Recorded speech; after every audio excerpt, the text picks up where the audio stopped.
Assalamualaikum warahmatullahi wabarakatuh. Kami dari kelompok 19 yang beranggotakan Laili Rizky Amalia dan Karina Agustin. Kami akan menjelaskan materi kami tentang keteladanan kisah Abdurrahman bin Auf dan Abu Dzar Al-Ghifari. Berikut penjelasan dari kelompok kami. Saya Laili Rizky Amalia dari kelompok 19. Saya akan menjelaskan mengenai keteladanan kisah Abdurrahman bin Auf. Dan yang pertama, riwayat hidup singkat Abdurrahman bin Auf. Abdurrahman bin Auf berasal dari Jurai, keturunan Bani Zuhrah, dan dilahirkan pada tahun 580 Masehi, yaitu 10 tahun setelah kelahiran Nabi Muhammad SAW. Ayahnya bernama Auf bin Abdul Auf al-Haris, sedangkan ibunya bernama Siti Ashifa. Beliau biasa dipanggil dengan nama Abdul Amr atau Abdul Ka'bah sebelum beliau memeluk agama Islam. Kemudian Abdurrahman bin Auf memeluk agama Islam pada tahun 614 Masehi melalui Khalifah Abu Bakar As-Siddiq di rumah Arqam bin Abil Arqam. Beliau mempersembahkan ketaatannya kepada Allah di hadapan Rasulullah dan menyatakan keimanan terhadap apa yang dibawanya. Abdurrahman dididik dengan sifat-sifat mulia dari ayahnya, sehingga mampu menjadikan ia sebagai anak yang memiliki sifat dermawan, bijaksana, setia, dan tidak menyalahi janji, serta pemberani. Ketika Nabi memerintahkan para sahabatnya yang hijrah ke Habsyah, Abdurrahman bin Auf ikut hijrah untuk kedua kalinya, yaitu ke Habsyah dan kemudian ke Madinah. Beliau juga ikut bertempur dalam beberapa peperangan seperti Perang Badar, Perang Uhud, dan peperangan-peperangan yang lainnya. Kemudian Abdurrahman bin Auf adalah sahabat Rasulullah yang tergolong kaya raya. Beliau memiliki harta yang begitu banyak, dan kekayaan Abdurrahman tersebut mampu membuat kegaduhan di seluruh pelosok Madinah.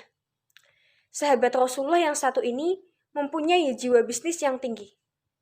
Beliau mampu mandiri dalam usaha perdagangannya, dan bahkan ia dapat membaca peluang bisnis sekecil apapun untuk mencari keuntungan. Kepiawaiannya dalam berbisnis dan berdagang memang tidak dapat diragukan lagi. Semua orang di zaman itu juga mengakui kelebihannya tersebut. Dan kemudian Abdurrahman adalah 10 sahabat Nabi yang dijamin masuk surga, menyebutkan bahwa beliau meninggalkan 28 putra dan putri dan wafat pada 31 Hijriah, dan pendapat lain yaitu 32 Hijriah. Dan sebelum dimakamkan, beliau juga dimandikan oleh Utsman bin Affan dan dimakamkan di tempat di mana ia mewasiatkannya, yaitu di Baqi'. Keutamaan Abdurrahman bin Auf. Yang pertama, calon penghuni surga. Salah satu keistimewaan Abdurrahman bin Auf adalah mendapat jaminan surga. Tentunya, jaminan masuk surga ini tidak diperoleh dengan mudah oleh beliau. Dan salah satu penyebab Allah menjadikannya bagian dari 10 calon penghuni surga adalah karena jasa besar beliau bagi penyebaran agama Islam di awal. Kemudian yang kedua adalah dicintai Nabi Muhammad SAW. Nabi bersabda, "Sesungguhnya yang akan menjaga kamu sekalian sepeninggalku adalah As-Sodiq Al-Bar, yaitu Abdurrahman bin Auf." Dan Nabi juga bersabda, "Engkau adalah orang kepercayaan penduduk bumi, dan engkau juga orang kepercayaan penduduk langit." Kemudian yang ketiga adalah suka bersedekah. Abdurrahman termasuk sahabat yang sering menermakan hartanya di jalan Allah. Sifat yang paling menonjol dalam diri beliau adalah sifat dermawannya. Beliau sangat ringan tangan dalam harta, sehingga semua harta yang ada dalam genggamannya, sebanyak apapun, bisa cepat berpindah ke tangan orang-orang yang membutuhkannya. Akan tetapi, sifat dermawan yang dimilikinya itu tidak sedikit pun mengurangi kekayaan yang dimilikinya. Semakin banyak ia bersedekah, semakin banyak pula harta yang ia miliki. Kemudian, yang keempat adalah mendapat salam dan kabar masuk surga dari Allah. Salam dari Allah ia terima oleh Abdurrahman saat pulang dari Syam. Ketika Abdurrahman pulang dari Syam, beliau langsung dibawa kepada Nabi SAW. Lalu Nabi Muhammad berdoa untuknya agar dimasukkan surga. Kemudian turunlah malaikat Jibril.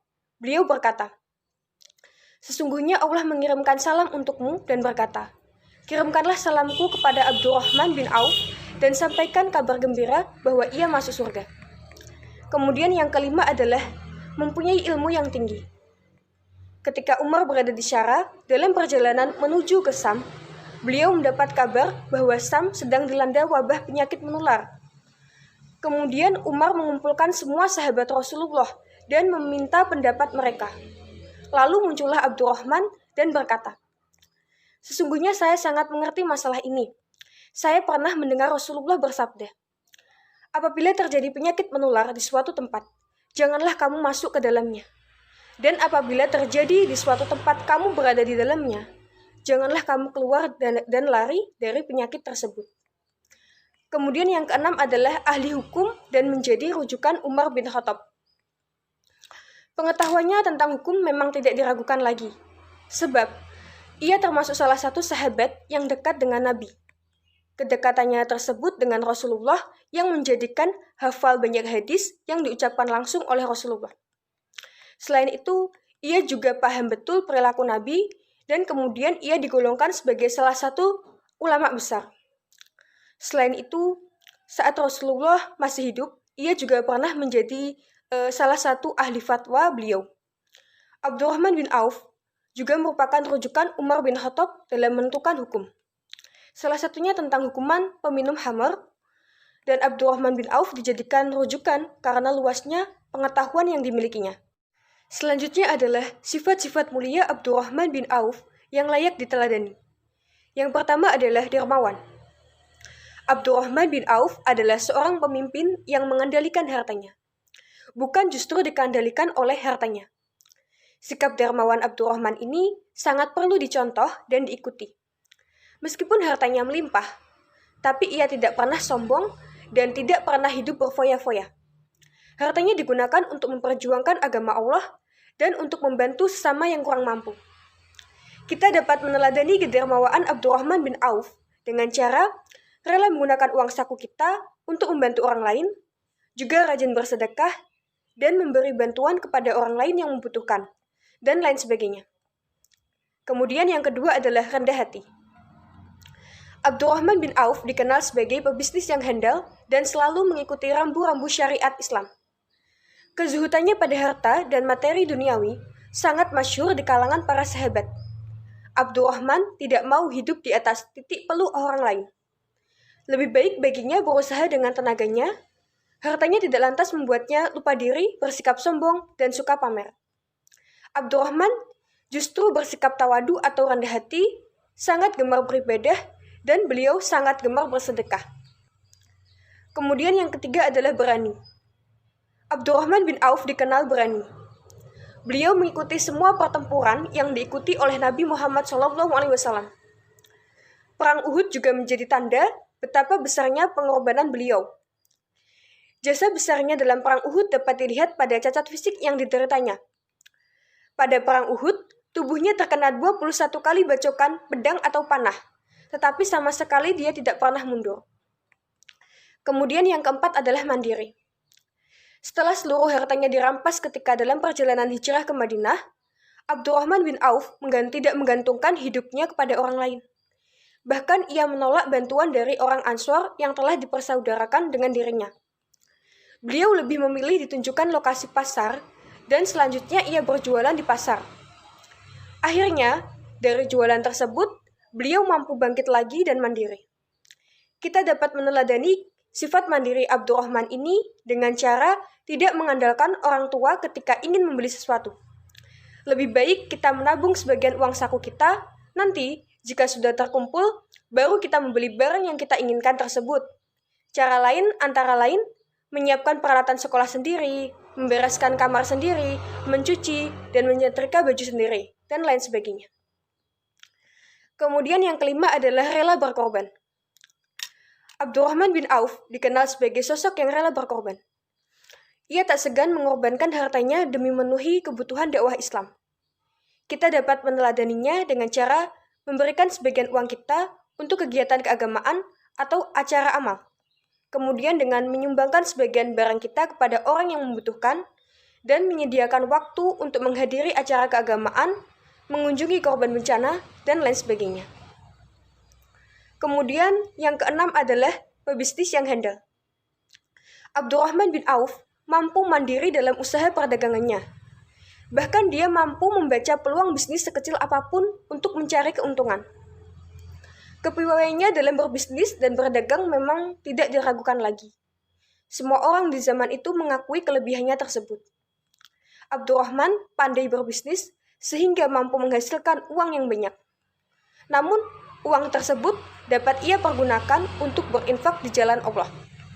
Adapun kita dapat meneladani keteladanan Abdurrahman bin Auf dengan cara mencoba berbisnis kecil-kecilan seperti berjualan hasil karya, bisnis makanan, dan lain sebagainya. Hikmah kisah Abdurrahman bin Auf antara lain, sebagai seorang muslim, kita harus bersikap dermawan.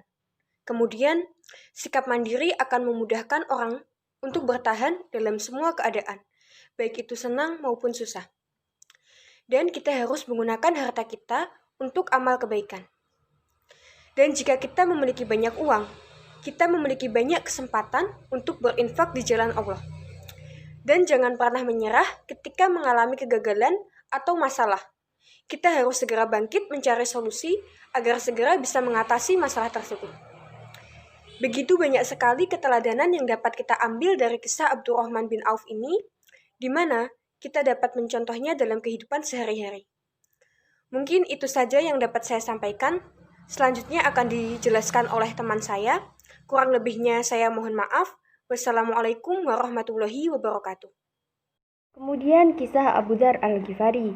Kisah Abu Dzar dimulai ketika sebelum masuk Islam. Abu Dzar adalah seorang perampok besar yang sering melakukan aksi teror di negeri-negeri sekitar. Namun pada dasarnya, dia adalah seseorang yang berhati baik. Penderitaan para korbannya membuat Abu Dzar ingin berhenti dan insyaf. Namun itu menjadikan sukunya marah besar kepadanya, membuat Abu Dzar harus hijrah ke Najd, Saudi Arabia bersama ibu dan saudara laki-lakinya.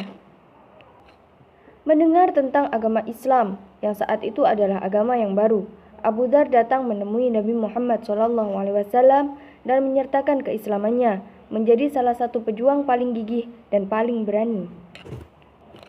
Menjadi sahabat Rasulullah dan mendapat kepercayaannya untuk mengajarkan agama Islam pada kaumnya, yaitu kaum Ghifari.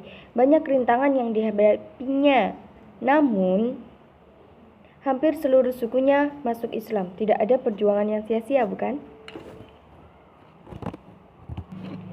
Dan Abu Dzar adalah seseorang penganut ideologi yang bersedia mati demi tegaknya kebenaran.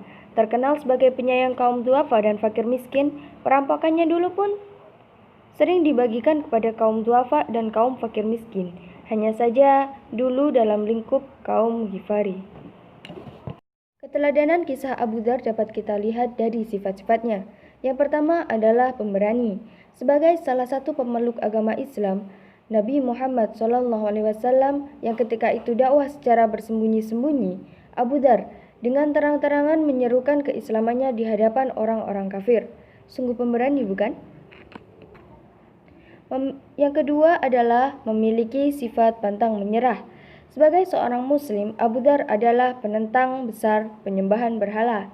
Bahkan sejak sebelum masuk Islam, dia terus berkorban atas dirinya untuk menegakkan agama Allah.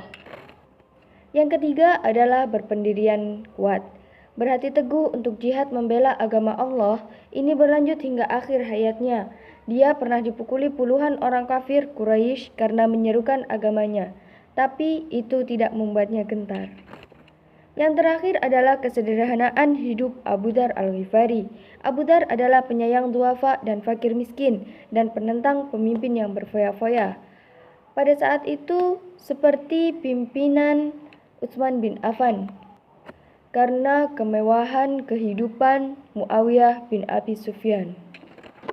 Hidup Abu Dzar Al-Ghifari saat itu, dia hidup dengan sebuah lampu minyak di dindingnya, 2 pakaian yang digunakan sehari-hari dan 1 untuk sholat Jumat, 1 kambing sebagai perahan susu, dan 1 keledai sebagai tunggangan, dan selembar tikar untuk sholat sehari-hari. Kemudian, apa sih hikmah yang bisa kita ambil dari kisah Abu Dzar Al-Ghifari ini? Hikmahnya adalah yang pertama, kita harus berbuat baik atau terpuji agar kehidupan kita merasa jauh lebih baik. Sederhananya, lakukan sesuatu yang tidak akan membuatmu menyesal di masa depan, seperti berkata jujur di setiap keadaan. Yang kedua, kisah Abu Dzar mengajarkan bahwa agama perlu diperjuangkan dengan tekad yang kuat. Siapapun kamu, kurus, gendut, hitam, putih, semuanya sama di hadapan Allah, tergantung bagaimana akhlakmu kepada Allah, kepada sesama manusia, dan kepada semua makhluk hidup Allah. Yang ketiga, keikhlasan dalam ibadah kepada Allah. Ingatlah satu hal, bahwa ibadah bukan ajang untuk pamer. Yang keempat, hidup sederhana seberapa kaya pun kamu. Walaupun kamu anak jenderal sekalipun, anak pengusaha sekalipun, kamu tidak perlu memperlihatkan seberapa kaya kamu di hadapan semua orang. Baik, terima kasih. Seperti itulah presentasi dari kelompok kami. Apabila ada salah dan kurangnya kata, saya mohon maaf yang sebesar-besarnya. Wassalamualaikum warahmatullahi wabarakatuh.